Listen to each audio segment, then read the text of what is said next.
Hello guys, કેમ છે તમને બધાને? આજે અમારી ચેનલ મિશન એજ્યુકેશનમાં આપનું હાર્દિક સ્વાગત છે.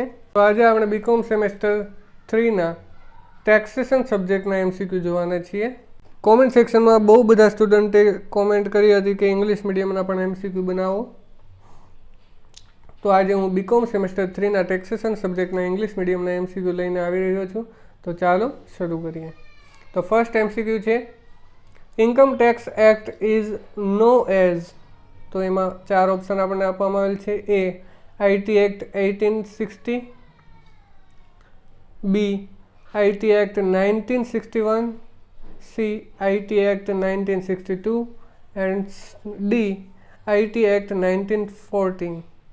તો તેમાં આન્સર આવશે બી આઈટી એક્ટ 1961. ત્યારબાદ next question number 2, income tax is A GST, B indirect tax, C direct tax and D service tax. તો તેમાં આન્સર આવશે સી ડાયરેક્ટ ટેક્સ. ત્યારબાદ next question number 3, method of assessing tax in India is. તો A SLAB method, B step method, C mix method and none of the 3. તો તેમાં answer આવશે એ slab method એટલે કે SLAB મેથડ. ત્યારબાદ next question number 4, tax evasion is. તો legal in India, illegal in India, appreciated in India ને productive for India. તો તેમાં આન્સર આવશે બી ઇલીગલ ઇન ઇન્ડિયા. ત્યારબાદ next question number 5, which is inclusive definition. તો તેમાં A agricultural income, B SSC, C income and D previous year. તો તેમાં answer આવશે સી ઇન્કમ. ત્યારબાદ next question number 6, illegal income as per IT act is. તો A liable to penalty, B exempt, C not taxable and D taxable. તો તેમાં answer આવશે D taxable. ત્યારબાદ next question number 7, the length of previous year is.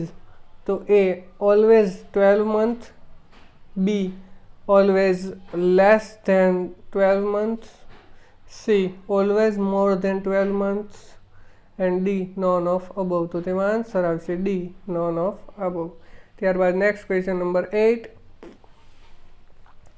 Joint family of mister Rahim is. A individual, B Hindu undivided family and D C firm and D none of above, none of the 3. તો તેમાં answer આવશે D none of the 3. ત્યારબાદ next question number 9, income earned by tea manufacturers who grow tea on their farm is. તો એમાં A agricultural income, B non agricultural income, C partly agricultural income and D none of the 3. તો તેમાં answer આવશે C partly agricultural income. ત્યારબાદ next question number 10, income tax officer is. A both executive and appellate authority, B only appellate authority, C only executive authority and D none of the 3. તો તેમાં answer આવશે A both executive and appellate authority. ત્યારબાદ next question number 11, advance tax is payable in A 1 installment, B 2 installment, C 3 installment and D 4 installment. તો એમાં answer આવશે D 4 installment. ત્યારબાદ next question number 12, residential status of individual SSC is. A of 2 types, B of 3 types, C of 4 types and D of 5 types. તો તેમાં answer આવશે B of 3 types. ત્યારબાદ next question number 13, resident individual means. A not ordinary resident, B ordinary resident, C non resident and D either ordinary resident of or not ordinary resident. તો તેમાં answer આવશે D, either ordinary resident or not ordinary resident. ત્યારબાદ next question number 14. An individual staying less than 60 days in India during the previous year is always. તો A not ordinary resident, B ordinary resident, C non-resident and D either ordinary resident or not ordinary resident. Answer આવશે C non-resident. ત્યારબાદ next question number 15. Income accrues outside India but received in India during previous year is A not taxable for not ordinary resident, B not taxable for ordinary resident, C not taxable for non-resident and D taxable for all individual assessee. તો તેમાં answer આવશે D, taxable for all individual assessee. ત્યારબાદ next question number 16. Dividend received from Indian company is A partly taxable income, B fully taxable income, C exempt income and D none of the three. તો તેમાં answer આવશે C exempt income. ત્યારબાદ next question number 17.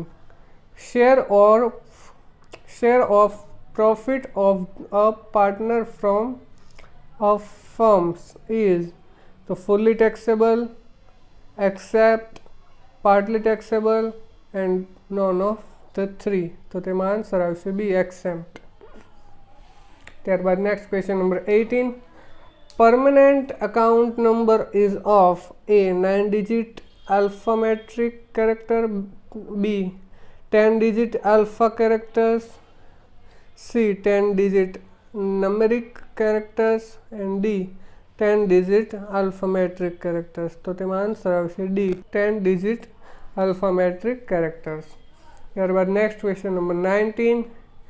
Let fee payable for filling return of income let having total income less than 5 lakh rupees is to A 1000 rupees, B 2000 rupees, C 3000 rupees and D 5000 rupees. તો તેમાં answer આવશે A 1000 rupees. ત્યારબાદ next and last question. In case of an assessee having business income and the accounts are not required to be audited, the return of income is to be filed by A November 13, B September 13, C July 31 and D August 31. તો તેમાં answer આવશે C July 31. તો અહીંયા આપણા આજના વિડીયોના MCQ પૂર્ણ થાય છે. આગળના MCQ આપણે આગળના વિડીયોમાં જોઈશું. આનો પાર્ટ 2 પણ બહાર પાડવામાં આવશે, જે ટૂંક સમયમાં બહાર પાડવામાં આવશે. તે MCQ મેળવવા માટે અમારી ચેનલને લાઇક કરો, સબસ્ક્રાઈબ કરો અને આ વિડીયોને વધુને વધુ વિદ્યાર્થીઓ સુધી શેર કરો, જેથી કોઈ પણ વિદ્યાર્થી પાસે ઇંગ્લિશ મીડિયમના ટેક્સેશન સબ્જેક્ટના MCQ ન હોય તો તેમને મળી રહે અને તેમની હેલ્પ થઈ શકે. તો આવા ને આવા વધુને વધુ વિડીયો જોવા માટે અમારી ચેનલને લાઇક કરો, સબસ્ક્રાઈબ કરો અને વિડીયોને વધુને વધુ વિદ્યાર્થીઓ સુધી શેર કરો. Okay, thank you.